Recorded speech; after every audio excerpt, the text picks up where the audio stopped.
আজকে আপনাকে সিদ্ধান্ত নিতে হবে আপনি কার পক্ষে দাঁড়াবেন। বাংলাদেশে যে তরুণেরা, যাদেরকে একসময় অপদার্থ ভাবা হয়েছিল, বলা হয়েছিল এরা জেন জি, তারা পাবজি খেলে, তাদের কাজ কারবার ফার্মের মুরগির মতো, এদের দিয়ে বাংলাদেশের কোনো ভবিষ্যৎ নেই। কি অদ্ভুত ভাবে এই প্রত্যেকটি জেন জির ছেলে এমন সব আত্মত্যাগের ইতিহাস লিখে গেছে, আগামী 100 বছরেও বাংলাদেশের সেই ইতিহাস ম্লান হবে কিনা আমার যথেষ্ট সন্দেহ রয়েছে।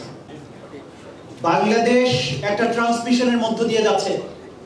একটা রাষ্ট্র কাঠামো আছে, আমাদের বিল্ডিং গুলো অক্ষত আছে, কিন্তু আপনাদের মনে রাখতে হবে ভেতরে সমস্ত সিস্টেম গুলো যুদ্ধ বিধ্বস্ত একটা রাষ্ট্রের মতো ধ্বংসপ্রাপ্ত হয়ে আছে।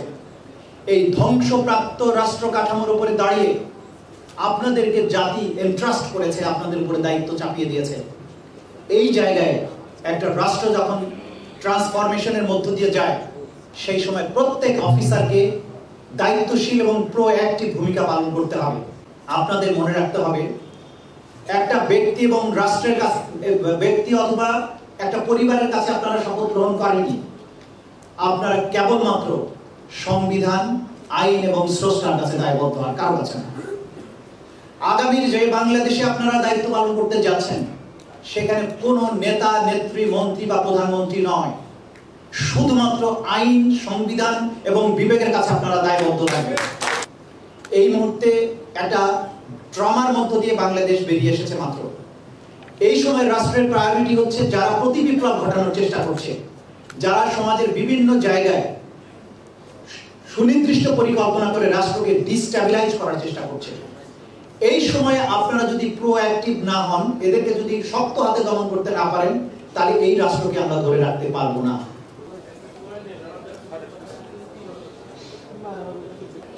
এডিশনাল পিপি বাগেরহাট থেকে বলছি, বাগেরহাট থেকে আসছি। 2020 সালে তার কোথায় তার যে সঠিকভাবে দিতে পারছে না, এদের ভিতরে একটা সংকট ভয় ভীতি কাজ হচ্ছে সময়।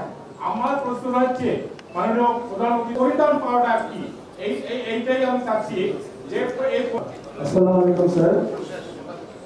স্যার আসসালামু আলাইকুম।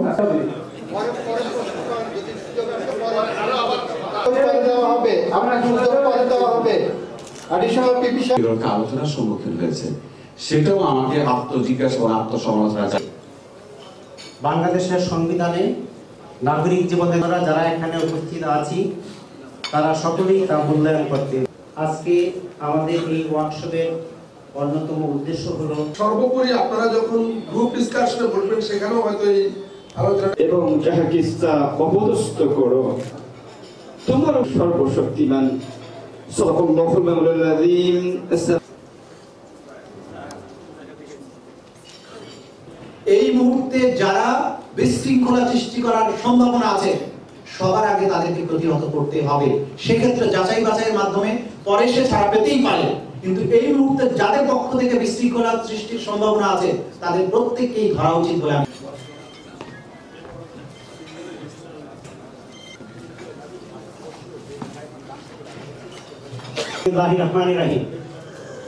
আজকের এই কর্মশালার সভাপতি দেওয়ার কোনো জায়গা নাই, স্ক্রিনিং করার কোনো জায়গা নাই। যদিও ভিকটিম পরিবারের পক্ষ থেকে মামলা সামনে নিয়ে আসা হয়, কিন্তু আমাদের পুলিশ বাহিনীর কাছে এতটুকু নির্দেশনা দেওয়া আছে সরকারের পক্ষ থেকে যে আপনারা গ্রেপ্তারের ক্ষেত্রে অত্যন্ত সতর্কতা অবলম্বন করবেন।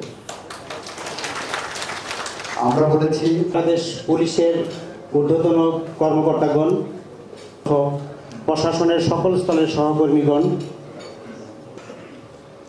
এখন ফেব্রুয়ারি মাস বিষয়ে উল্লেখ না করলে ঘটনা প্রবাহকে ঠিক কানেক্টেড। নানা প্রতিকূলতার মধ্যেও পুলিশ সদস্য নিজ দায়িত্ব পালনে 2024-এ ছাত্র জনতার আন্দোলনে অতিরিক্ত বল